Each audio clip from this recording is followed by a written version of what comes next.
Pada dekade 90-an, kalau ada pabrikan sepeda motor Jepang yang mampu membuat Yamaha merasa ketar-ketir, sudah pasti itu adalah Suzuki. Keduanya terlibat persaingan panas sejak dekade sebelumnya, dengan saling menelurkan produk-produk ciamik di segmen pasar yang sama. Ketika Yamaha merilis Alpha, Suzuki membalasnya dengan Crystal. Ketika Yamaha mengeluarkan Force One, Suzuki membalasnya dengan Tornado, dan seterusnya. Honda yang dibackingi Astra memang selalu moncer jadi sang juara dalam hal penjualan. Tetapi persaingan untuk merebutkan posisi kedua jauh lebih menarik. Suzuki baru betul-betul membenamkan Yamaha ketika ia meniru langkah Honda dengan mempensiunkan mesin 2 tak andalannya. Suzuki langsung tancap gas dengan dirilisnya sepeda motor bermesin 4 langkah yang dinamai Shogun, yang CDI-nya masih menjadi legenda hingga hari ini. Tak puas dengan kesuksesan Shogun, Suzuki kembali merilis Smash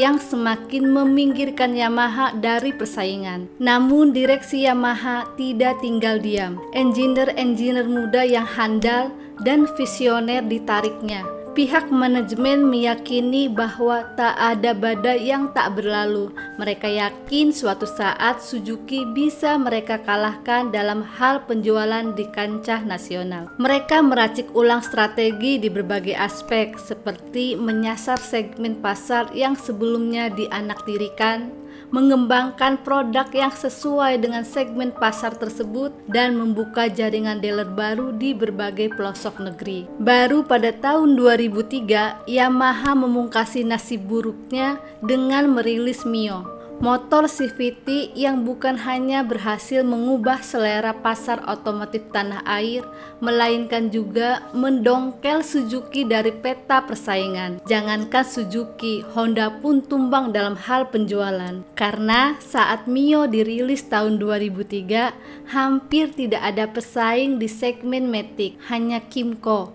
Itu pun kepercayaan masyarakat terhadap merek itu tidak besar. Nyaris Yamaha hanya main sendiri, karena Honda baru 3 tahun kemudian, yaitu tahun 2006, merilis skutiknya dengan Vario.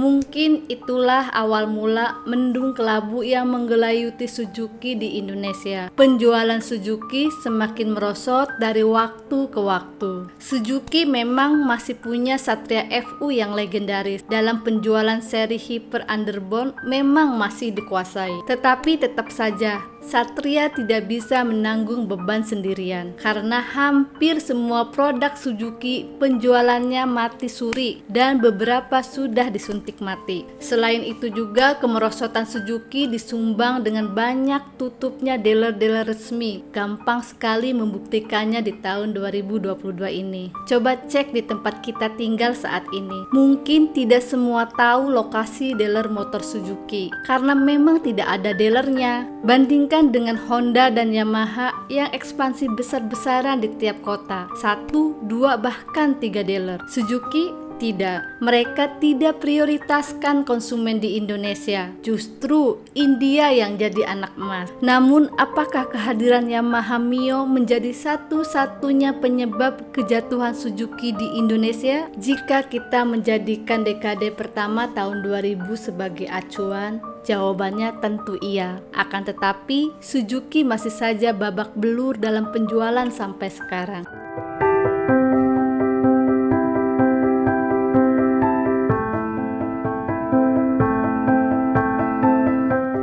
Butuh 3 tahun bagi Suzuki untuk menyadari bahwa mayoritas konsumen menginginkan skuter Matic. Pada bulan Agustus tahun 2006, persis 1 pekan setelah Honda meliris Vario, Suzuki meluncurkan pesaing Mio yang diberi nama Spin. Saat itu penjualan Suzuki belum sepayah saat ini, sehingga atensi konsumen terhadap peluncuran Spin terbilang cukup besar. Apa sih yang ditonjolkan oleh Suzuki Spin? Pertama, tentu saja mesinnya. Suzuki Spin memboyong mesin 125 cc, paling besar di kelas skuter Matic saat itu. Dan ingat, Mesinnya dibikin sama Suzuki, rajanya durabilitas mesin.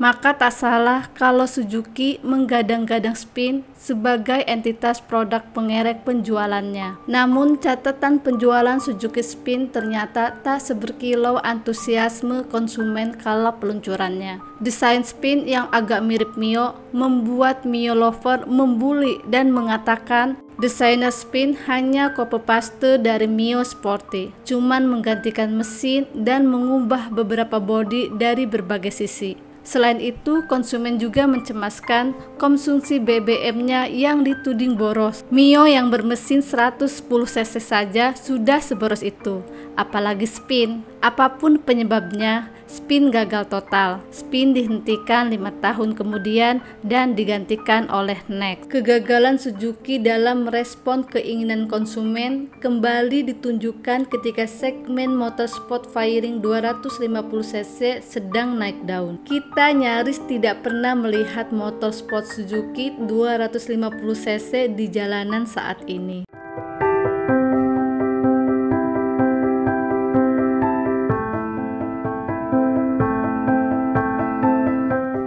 Kualitas mesin motor Suzuki mungkin adalah yang terbaik di antara motor Jepang lainnya. Ya, kita tidak bisa pungkiri itu, begitu pula dengan kualitas material bodi dan catnya. Namun kalau ngomongin desain, Suzuki mungkin masih harus belajar dari Honda dan Yamaha yang pintar merespon selera konsumen di Indonesia. Perubahan pakem desain motor Suzuki dimulai sejak Shogun generasi ketiga, yaitu Shogun 125R. Tak cuma berganti mesin, Shogun 125R juga menyodorkan pakem estetika baru yang serba asimetris. Lihatlah bentuk kap lampunya yang tampak kebesaran bila dibandingkan dengan ukuran batok kepalanya. Atau perhatikan kemiringan knalpotnya yang tidak simetris dengan kemiringan garis bodinya. Aneh pokoknya. Shogun 125R merupakan awal bagi kemunculan produk-produk berdesain janggal lainnya. Hampir semua desain motor matic Suzuki sulit diterima oleh mayoritas orang Indonesia. Cuman seri Satria yang enak dipandang. Dan tentu urusan selera adalah relatif. Bagaimanapun selera tiap orang berbeda-beda. Tapi yang pasti Suzuki tidak mampu menghadirkan motor yang diminati banyak orang di Indonesia. Dalam bahasa yang lebih sederhana, kenapa sih Suzuki sering gagal ngertiin kita?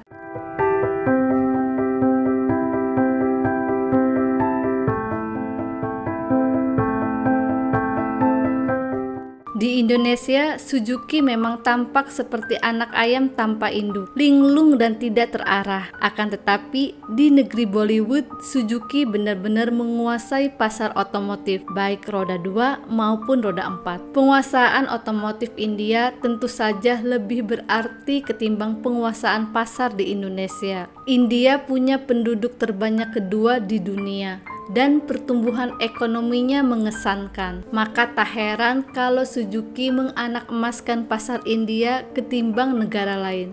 Bahkan basis riset dan pengembangan produk pun dipindahkan ke sana. Di sisi lain, PT Suzuki Indo Mobil Motor selaku agen tunggal pemegang merek atau ATPM Suzuki di Indonesia tak punya banyak wewenang. PT Suzuki Indo Mobil Motor atau SIM tak bisa mengembangkan produk yang sesuai dengan tren pasar Indonesia. Urusan mereka cuma menjual produk.